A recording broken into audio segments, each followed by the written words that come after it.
38절까지입니다. 에스겔서 36장. 제가 한 절, 여러분들 한 절에서 38절까지 교독합니다. 32절서부터 읽습니다. 주 여호와의 말씀이니라. 내가 이렇게 행함은 너희를 위함이 아닌 줄을 너희가 알리라.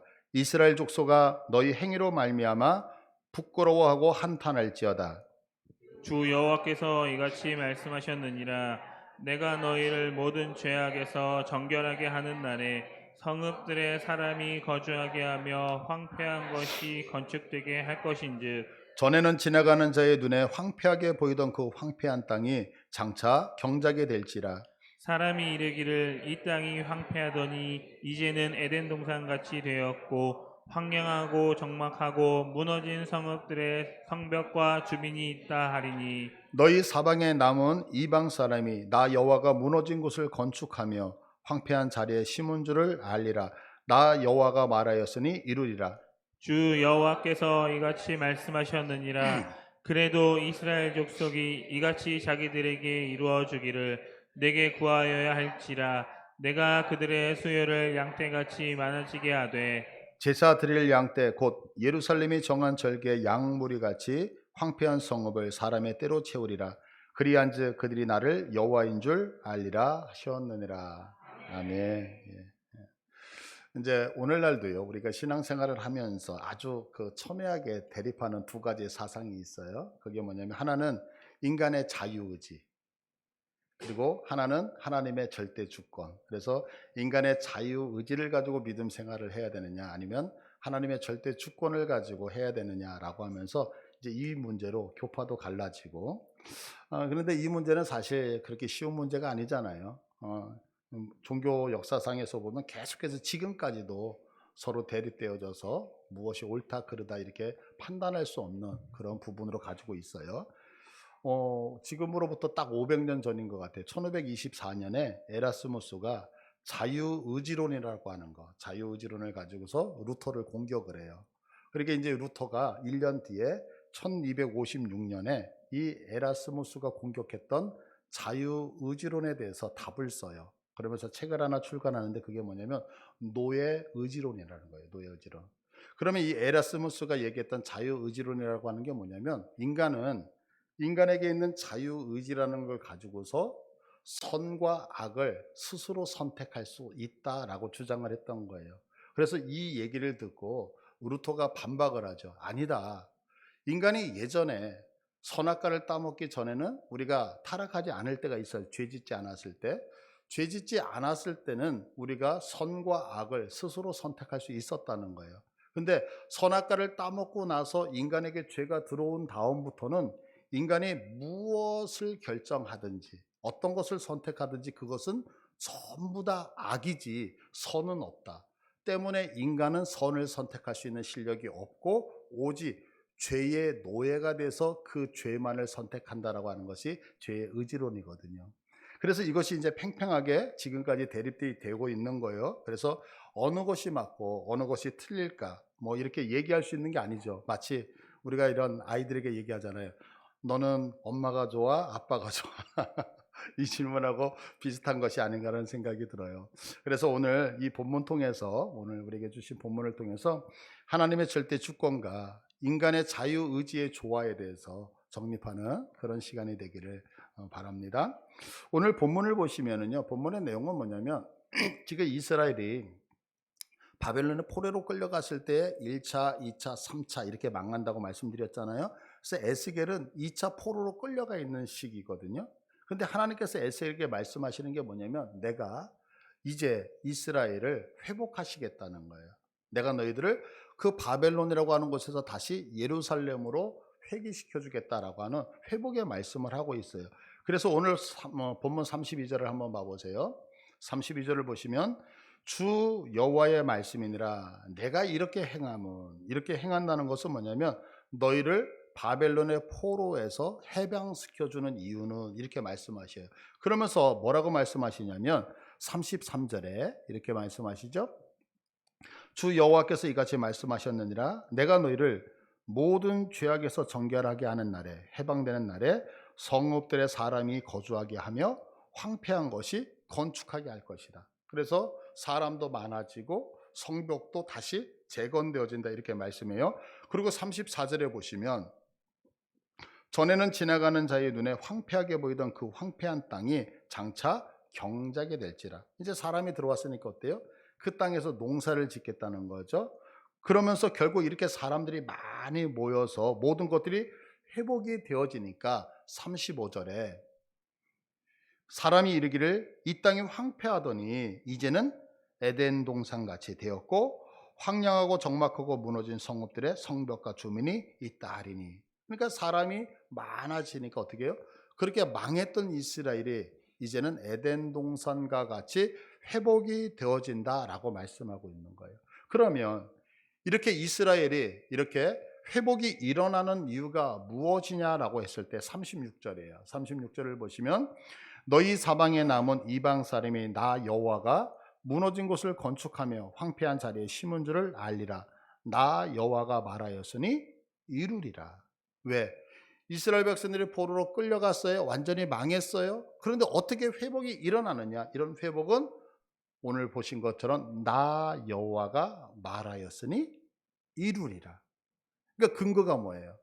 하나님이 회복하시겠다고 했기 때문에 그렇게 이루겠다는 거예요. 근데 이 말씀이 뭐냐면 여호와가 말하였으니 이루리라라고 하는 말씀이 여호와가 말하였으니 이게 뭐냐면 다바르라고 하는 뜻이에요. 다바르. 히브리어로 다바르. 그리고 이루리라라고 하는 말씀은 아사예요. 한번 우리 따라서 할까요? 다바르 아사. 다바르 아사.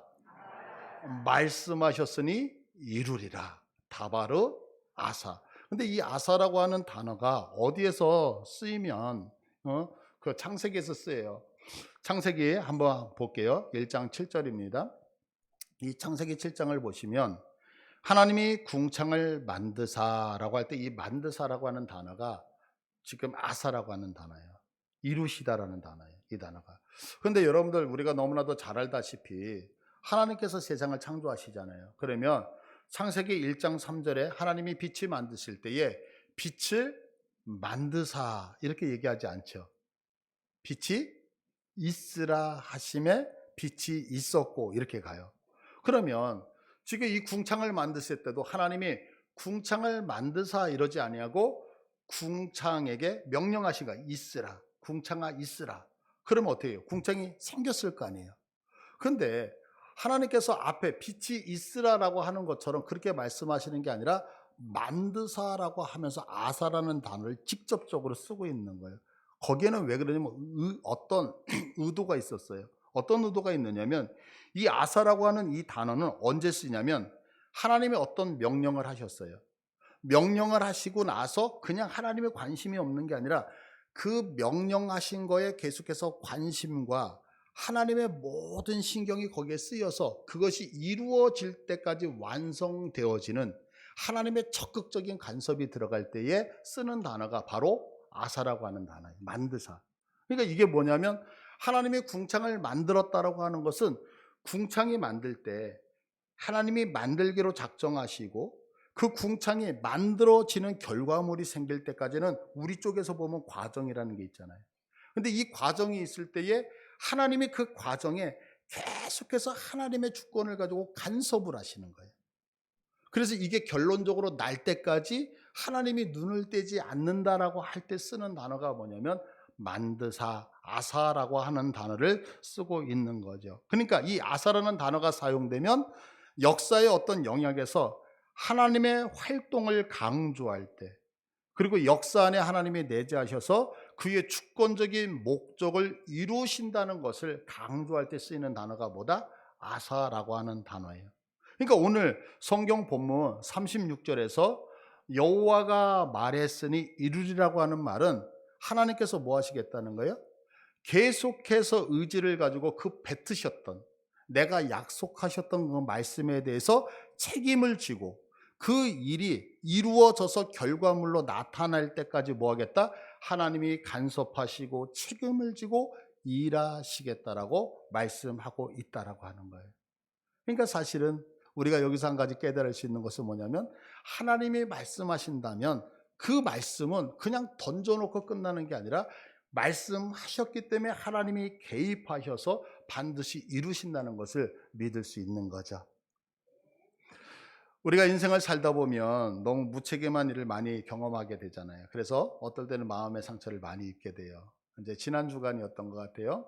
제가 이제 서울에 계시는 이제 교육자들하고 이제 커피를 한 잔 할 수 있었어요. 그래서 그분들하고 이제 대화를 하다 보는데 이제 그분들이 수지에 살아요. 그러다 보니까 그 수지, 그다음에 그 분당 뭐 이쪽에 큰 대형 교회들이 많이 있잖아요. 그러니까 아주 자연스럽게 그 근처에 있는 대형 교회에 대한 이야기들이 쭉 나오게 됐어요. 그러다가 이름만 대면 알 수 있는 어떤 큰 교회에 대한 이야기를 하게 되어진 거예요. 근데 이 교회의 특징은 뭐냐면 소그룹이 아주 잘 되어져 있어요. 소그룹이 잘 되어 있는데 이 소그룹에서 이제 성도들이 오면 자기들이 지은 죄악을 전부 다 이렇게 토설케 하는 거예요. 소모임에서. 그리고 그 죄악에 대해서 서로 위로하고 격려하고 하나님 앞에 같이 기도하면서 우리 복음 안에서 잘 살자. 이제 이렇게 하면서 교회가 성장했던 것 같아요. 근데 어떤 분이 치과 의사 네 분인데 이 아내하고 남편 되시는 분이 이제 교회를 이제 어떤 갈등이 있었나 봐요. 그래서 나는 좀 다른 교회를 가고 싶다. 아내 되시는 분은 아니다. 나는 여기 계속 있고 싶다. 이렇게 이제 집안에서 그러다가 남편 되시는 분이 나는 그러면 나 혼자 다른 교회를 좀 가서 내가 신앙생활을 하겠다고. 그래서 두 부부가 신앙생활 같이 하다가 남편만 떠나게 된 거예요. 그리고 그 남편이 그곳에 가게 된 거죠. 그러니까 이제 얼마나 반가워요. 새 가족이 왔잖아요. 그래서 그 새 가족이 이제 그 소모임에서 대화를 하는데 형제님, 우리 교회는 이렇습니다. 당신이 지은 죄를 토설하십시오. 그러니까 이분이 고민을 하다가 거기서 토설을 했다는 거예요. 내가 이런 죄를 지었습니다. 저런 죄를 지었습니다. 쭉 토설을 하니까 그 구역장 되시는 분이 그러더래요. 조금 약하네요. 조금 더 센 거 없습니까? 이렇게 얘기를 하더래요. 근데 이분이 자기 자신에 대해서 얘기를 하는데 뭐 여러분들 죄를 이렇게 얘기한다는 게 쉽지 않잖아요. 그래가지고 센 거를 얘기를 하긴 해야 되겠고 은혜를 끼치고 싶은 그런 마음은 있고 내용은 없고 그래가지고 거짓말을 시켰대요. 그 거짓말의 내용이 뭐냐면 우리 아내는 나를 구타를 합니다. 그래서 이제 가정 폭력에 의하여서 내가 이렇게 믿음 생활을 하고 그러면서 자기의 이제 간증거리를 막 만들었는데 거기 있는 분들이 다 은혜를 받았다는 거예요. 근데 은혜를 받고 나니까 야 이건 우리 구역에서만 나눌 수 없다. 이건 교회 전체 모든 성도들이 공유를 해야 된다. 그래가지고 11시 대예배 시간에 이제 그분을 간증하게 했다는 거예요. 그랬더니 이분이 이제 딱 나가가지고 그 소리를 가지고 간증을 했대요. 간증하니까 수많은 분들이 막 은혜를 받고, 이야, 대단하다, 저분. 이제 뭐 그렇게 가다가 그 얘기를 계속 들었던 이 구역장이, 야, 어떻게 부인이 남편한테 저럴 수 있지? 내가 좀 정의의 사도가 돼서 그 가정에 상담을 해줘야 되겠다. 그래가지고 아내한테 연락을 했다는 거예요. 그랬더니 아내가 우리 집은 그런 적 없다고. 그래서 이제 거짓말이 들통이 난 거예요. 그러니까 이제 구역장이 이제 화가 나잖아요. 그래가지고 이분을 찾아가가지고 어떻게 하나님 앞에서 그럴 수 있느냐고 막 이제 얘기를 했어요. 그랬더니 이분이 당신 분명히 나한테 얘기하지 않았느냐고. 여기서 얘기하는 모든 죄가 토설될지라도 절대로 밖에 나가서 얘기한다 안 한다. 안 한다고 약속해 놓고서 왜 그 약속을 깨고 우리 부인한테 전화를 했냐고. 당신이 잘못한 거 아니냐고. 그래가지고 이제 교회에서 작은 문제가 있었다는 것을 이제 그 전도사님이 저한테 알려주시더라고요. 제가 지금 드리고자 하는 것이 뭐냐면 왜 이렇게 무책임한 일, 신뢰가 깨지는 일들이 우리의 삶에서 나타나잖아요.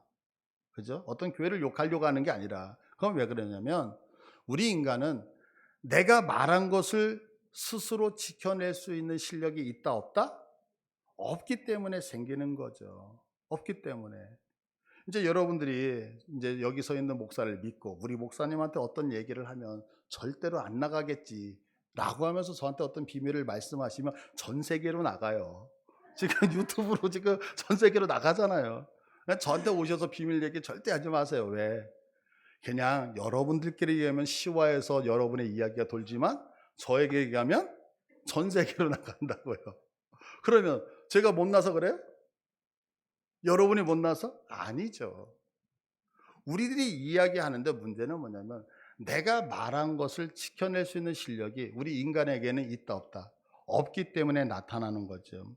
결국에는 우리가 이야기할 때 중요한 것이 뭐냐면 오늘 말씀하신 다바라, 다바르, 아사, 말하였으니 이루시는 하나님은 누구밖에 없다? 하나님밖에 없다는 거 여러분들 믿으세요? 그래서 우리가 인생을 살아가면서 누군가를 의지할 수 있죠. 그러나 믿음의 대상은 누구밖에 없는 거예요? 하나님밖에 없다는 사실 여러분들 믿으십니까? 왜? 하나님만 말씀하시고 그것을 이루실 수 있는 능력과 책임이 그분에게 주어져 있기 때문에 그렇죠. 근데 지금 성경을 보면 수많은 곳에서 말씀하셨으니 이루시겠다는 하나님의 약속에 대한 얘기가 되게 많아요. 그래서 우리가 잘 알다시피 요한복음 15장 7절을 한번 봐보세요. 요한복음 15장 7절을 보시면 너희가 내 안에 거하고 내 말이 너희 안에 거하면 무엇이든지 원하는 대로 구하라. 그리하면 이루리라. 이루리라. 만약에 제가 우리 성도님들에게 여러분도 어떤 것들 말씀하셔 제가 다 이루어 드리겠습니다 라고 하면 우리는 머릿속에 딱 들어와야 되는 게 뭐예요? 거짓말. 능력 없어. 근데 지금 하나님은 뭐 하시는 거예요? 이루시겠다는 거예요. 무엇하면? 너희들이 내 안에서 기도하면. 그래서 우리가 이 사실을 믿기 때문에 뭐 할 수 있는 거예요? 기도할 수 있는 거죠. 왜? 하나님의 약속이니까. 그러면 하나님은 어떻게 이루어요? 하나님의 주권적으로 아사. 하나님이 개입하시기 때문에 이룰 수 있다라고 이야기를 하고 있는 거죠. 그래서 열왕기상 18장 41절 이하를 보시면은요. 엘리야 시대에 비가 3년 6개월 동안 오지 않잖아요. 이때 엘리야가 갈멜산에서 하나님 앞에 간절하게 기도한다고요. 그죠? 그렇게 기도했을 때 7번을 반복해서 기도를 해요. 그랬더니 큰 비가 내렸다라고 하는 기사가 실려 있거든요. 한번 볼게요. 자, 열왕기상 18장 41절. 엘리야가 아합에게 이르되 올라가서 먹고 마시소서 큰 빗소리가 있습니다. 42절. 아합이 먹고 마시러 올라가니라 엘리야가 갈멜산 꼭대기로 올라가서 땅에 꿇어 엎드려 그의 얼굴을 무릎 사이에 넣고 그의 사환에게 이르되 올라가 바다 쪽을 바라보라. 그가 올라가 바라보고 말하되 아무것도 없나이다 이르되 7번까지 다시 가라. 7번째 이르러서는 그가 말하되 바다에서 사람의 손만한 작은 구름이 일어나나이다. 이르되 올라가 아합에게 말하기를 비에 막히지 아니하도록 마차를 갖추고 내려가소서 하라 하니라. 조금 후에 구름과 바람이 일어나서 하늘이 깜깜해지며 큰 비가 내리는지라. 아멘. 자, 비가 내렸어요. 그럼 우리가 간단하게 이 성경 본문을 보면 자, 몇 번 기도했어요? 7번. 아, 하나님 앞에 우리가 끈질기게 기도하면 응답이 되겠구나라고 생각할 수 있어요. 맞아요. 그럴 수도 있죠. 그러나 지금 엘리야가 이렇게 기도했던 이유가 있어요. 그 이유가 뭐냐면 이렇게 설명하고 있어요. 열왕기상 18장 1절을 보시면 자, 우리 다 같이 읽습니다. 시작. 많은 날이 지나고 제3년에 여호와의 말씀이 엘리야에게 임하여 이르시되 너는 가서 아합에게 보이라. 내가 비를 지면에 내리리라. 그러니까 엘리야가 그렇게 끈질기게 기도했던 것은 뭐냐면 자기의 의지를 동원하여서가 아니라 무엇이 하나님께서 말씀하셨는데 뭐라고? 내가 지면에 비를 내리겠다고 약속하셨기 때문에 믿으십니까? 그러니까 하나님이 말씀하시면 말씀하시는 것을 이루시는 하나님 여러분들 믿으시기를 바라요. 조지 뮬러가 5만 번 기도해서 5만 번의 기도 응답을 받은 사람으로 아주 유명하잖아요. 이 조지 뮬러의 인생을 보면 15만 명이라고 하는 고아를 케어를 했다 그래요. 그래서 이 조지 뮬러라는 사람을 고아들의 아버지라고 얘기를 해요. 그래서 우리가 생각할 때 조지 뮬러를 생각할 때 기도의 사람이라고 생각을 하거든요. 그런데 이 조지 뮬러는 기도의 사람이 아니라 사실은 자기가 스스로 얘기할 때 나는 성경의 사람이라고 얘기를 해요. 이분이 성경을 200독을 했다 그래요. 200독. 그러면 우리가 인생을 80으로 계산했을 때 1년에 1독을 하면 80독 할 수 있는 거예요. 200독이면 200년 사신 거예요. 어마어마하게 많이 읽으신 거죠. 왜? 내가 글씨를 읽을 줄 알 때서부터 성경을 읽었으니까. 근데 이분이 얘기하는 거예요. 어느 날 기자가 뮬러에게 물어봐요. 뮬러 목사님, 어떻게 그런 엄청난 일을 할 수 있습니까? 라고 물으니까 이때 뮬러가 얘기했던 게 뭐냐면 내 사역의 힘은 성경에서 비롯됩니다. 15만 명의 고아들을 돌보는 그 엄청난 사역을 하는데 이 모든 사역의 동력이 어디서 나온다고요? 성경에서 나옵니다. 그러면서 조지 밀러는 기도하기 전에 가장 먼저 한 것이 뭐냐면 성경을 읽었고 그 말씀을 붙들고 기도를 했다라고 하는 거예요. 그래서 그의 일기를 보면 그가 항상 붙들었던 하나님의 말씀에 대해서 설명하고 있는데 그가 거듭날 때 자기를 거듭나게 했을 때 붙들었던 말씀이 요한복음 3장 16절이에요. 우리 너무나도 잘 알죠?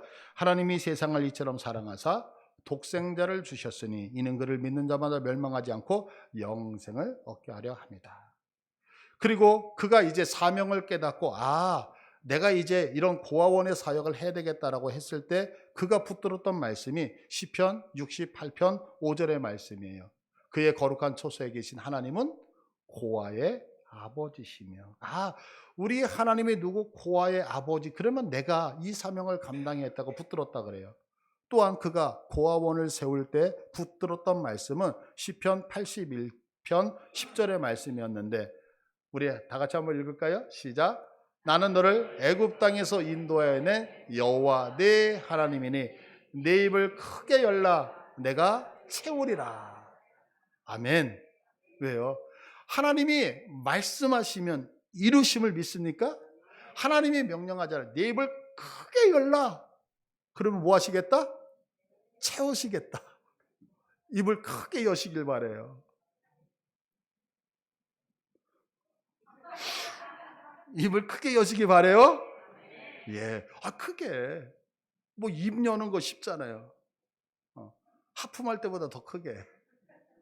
하나님이 채우시겠대요. 크게 열면. 그러면서 뮬러는 이런 얘기를 했어요. 기도할 때 그가 갖고 있었던 거. 하나님께서 성경을 통해서 이렇게 내게 약속하셨잖아요. 그러니까 내게 응답하옵소서. 어떻게 했다고요? 하나님 성경을 통해서 나에게 말씀하셨잖아요. 나에게 약속하셨잖아요. 그러니까 내게 응답하소서. 이 믿음이 우리에게 있기를 바랍니다. 여러분들 한번 적용했으면 좋겠어요. 우리들의 인생의 삶의 문제 있죠. 그렇죠? 그럴 때에 하나님 주세요. 왜 줘야 돼? 몰라요. 그냥 주세요.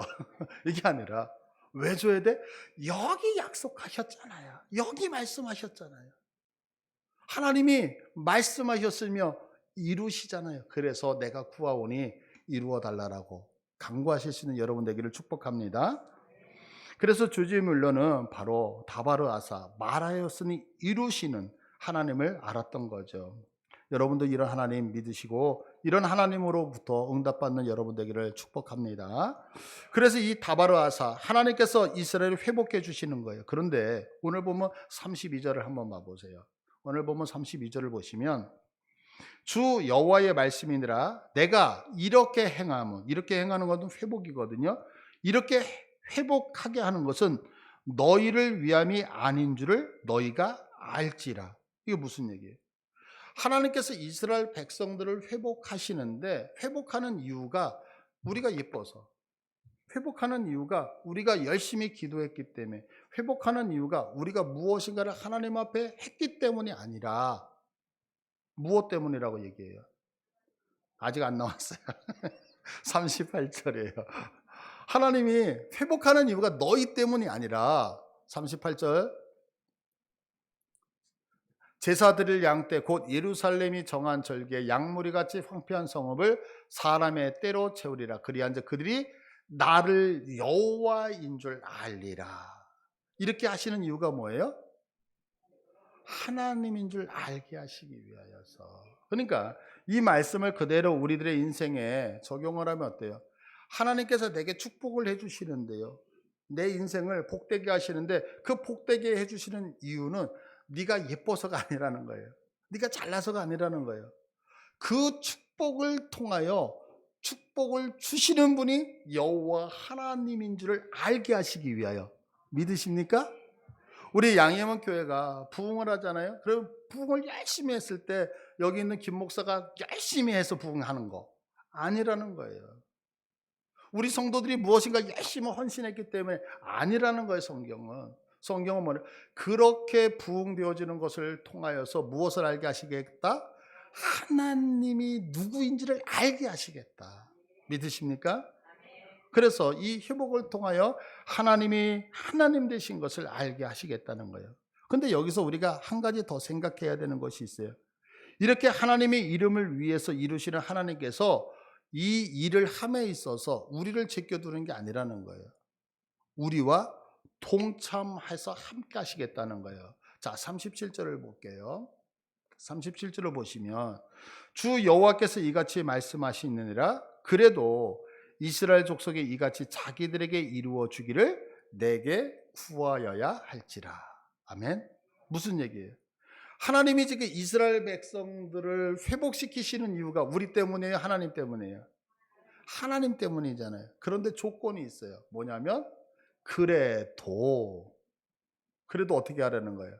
그래도 이스라엘 백성들이 회복되게 해달라고 너희가 부르짖어야 된다는 거예요. 여러분들 믿으세요? 자, 보세요. 제가 지금 오늘 말씀을 통해서 여러분과 나누고 싶은 것이 이거예요. 우리들이 신앙생활을 하면서 조심해야 되는 것이 하나가 있어요. 그게 뭐냐면 신앙생활하면서 정말 사용하지 말아야 될 거예요. 그게 뭐냐면 때가 되면 하나님이 이루신다는 단어예요. 이게 무슨 얘기예요? 맞죠? 하나님이 우리를 작정하셨다라고 하는 것은 뭐냐면 하나님의 온 인류, 지금까지 살아오는 인류 안에서 하나님의 자녀로서 수를 정하셨다 이렇게 생각해도 될 거라고요. 그러면 어떤 사람이 무슨 짓을 하고 어떤 행위를 하던 그 행위로 인하여 구원받는 것이 아니고 하나님의 주권에 의해서 우리가 구원받는 것을 믿으시죠? 그러면 우리가 무슨 얘기를 하냐면 때가 되면 하나님이 정하신 때가 되면 그 사람 구원받아. 이게 믿음인 것 같아요. 그런데 믿음이 아니라는 거죠. 이것은 하나님을 모욕하는 거예요. 보세요. 그 얘기는 뭐냐면 저 사람이 구원받는데 이거는 하나님께서 정했으니까 나는 방관하겠다는 얘기잖아요. 그렇지 않아요? 우리들이 기도할 때 가끔가다 이렇게 말씀을 하실 때가 있어요. 기도할 때 생각을 잘 하셔야 돼요. 이게 뭐냐면 우리가 모두에서 얘기했듯이 하나님의 절대 주권이라고 하는 것과 인간의 자유의지라고 하는 건 뗄래야 뗄 수가 없어요. 그런데 한쪽으로 치우치게 되면 오류를 갖고 와요. 우리가 이제 기도할 때 이렇게 기도를 이제 여러분은 혹시 들어보셨는지 모르겠는데 하나님, 우리 양해문 교회 지금 빈자리가 있습니다. 하나님 이 자리를 채워주세요 라고 하는 얘기는 하나님의 때가 돼서 하나님께서 작정한 사람을 보내주세요 라고 하는 얘기예요. 그렇지 않아요? 그러면 전도는 누가 하는 거예요? 하나님이. 나는 뭐 하는 거예요? 누리는 거. 아니죠. 아니죠. 우리가 학생들이 공부를 해요. 하나님, 나에게 지혜를 주셔 공부를 잘할 수 있게 해주세요라고 얘기하면 공부는 누가 하는 거예요? 하나님이 하는 거죠. 공부를 잘하게 해주시는 거. 아니죠. 이게 잘못되어져 있다는 거예요. 그러면 무슨 얘기를 하냐면 하나님 이 빈자리가 있습니다. 이 빈자리를 채우기 위하여 내가 전도하는 거예요. 자유의지를 통하여. 내가 전도하고 전도받은 그 자들의 심령이 바뀌어 이 자리까지 나오게 되어지는 것은 하나님의 주권이에요. 믿으십니까? 다시 얘기해서 나의 자유의지와 하나님의 절대 주권이 조화를 이루고 있단 말이에요. 공부를 할 때 공부는 하나님이 하시는 게 아니라 내가 책상 앞에서 공부를 하는 거예요. 근데 공부를 한다고 해서 그 공부한 게 이해가 되지 않아. 이해는 누가 시켜주셔야 되냐면 하나님이. 그래서 하나님 내가 공부를 합니다. 공부하는 것을 잊지 않고 이해를 시켜주세요. 이게 하나님의 주권인 거예요. 믿으십니까? 근데 우리는 내가 해야 될 자유의지를 제끼고 하나님의 주권으로 모든 것을 다스리는 오류를 범하고 있다라고 하는 사실이에요. 이게 뭐냐면 하나님의 때가 되어지면 회복되어질 테니까 나는 가만히 있는 게 아니라 성경은 무슨 얘기를 하냐면 너희들 때문에 회복하는 게 아니에요. 너희들 때문에 형통하게 하는 게 아니에요. 하나님이 우리를 사랑하셔서 내가 회복하시겠다는 거예요. 그래도 너희는 뭐 한다? 그 하나님의 계획이 우리의 인생에 펼쳐질 수 있도록 기도해야 된다. 이 얘기를 하고 있는 거예요. 믿으십니까? 그래서 이 그래도라고 하는 단어가 뭐냐면 다시 연속하여 반복하여라는 얘기예요. 그러니까 하나님이 우리들에게 하나님의 뜻과 계획을 펼치시는 거 믿으십니까? 그래도 그것이 내 인생에 떨어지도록 우리는 수고하고 땀을 흘려야 된다라고 말씀하고 있는 거죠.